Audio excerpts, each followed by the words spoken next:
मी भारतीय जनता पार्टीचा पक्षाचा सदस्य पदाचा दोन्ही मी आणि माझ्या मिसेसने राजीनामा दिलेला आहे. कारण की आमच्या दोन्ही प्रभागामध्ये निधी न मिळाल्यामुळे आम्ही राजीनामा दिले आहे.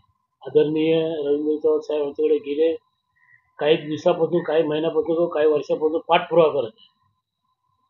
वारंवार नागरिकांच्या विकासाच्या कामाच्या बद्दल, परंतु ती निधी अभावी त्यांनी दिली नाही. परंतु ते निधी आमच्या प्रभागामध्ये न देता दुसऱ्या शिवसेना आणि मनसेच्या वाडामध्ये दिले. त्याच्यामुळं आमचे नागरिक मला प्रश्न करत होते, बीजेपीचा नगरसेवक तुम्ही आहेत, तुम्हाला कशी निधी अभाव पडते, किंवा मंत्री तुमचे आहेत, तुम्हाला निधी भेटायला पाहिजे, मग बाजूच्या वाडात का? हा प्रश्न मलाही देखील बेसावत होता. नागरिक हा प्रश्न करायला लागलाय आणि माझ्या वाडामध्ये कामच होत नाही. मग हा मला पाऊल उचलायला लागला की गेले वारंवार तक्रार करून किंवा लेटरबाजी करून थकलो गेलो.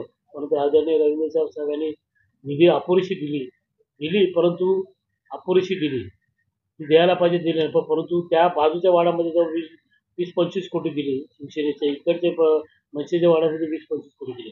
माझ्या वाड्यामध्ये दोन्ही वाडा मिळून 3 ते 4.5 कोटीपर्यंत दिली. आता मी मध्यंतरी 9-10 महिन्यापूर्वी दिले तेव्हा 60 लाख रुपये दिले दोन्ही प्रभागामध्ये. 60 लाखामध्ये काय विकास होणार?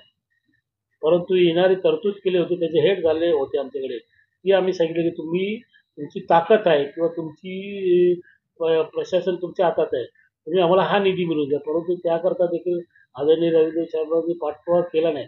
म्हणून हा आमच्या वाडाची परिस्थिती अशी आली आणि नागरिक प्रश्न विचारायला लागला. म्हणून मला हा निर्णय घ्यावा लागला.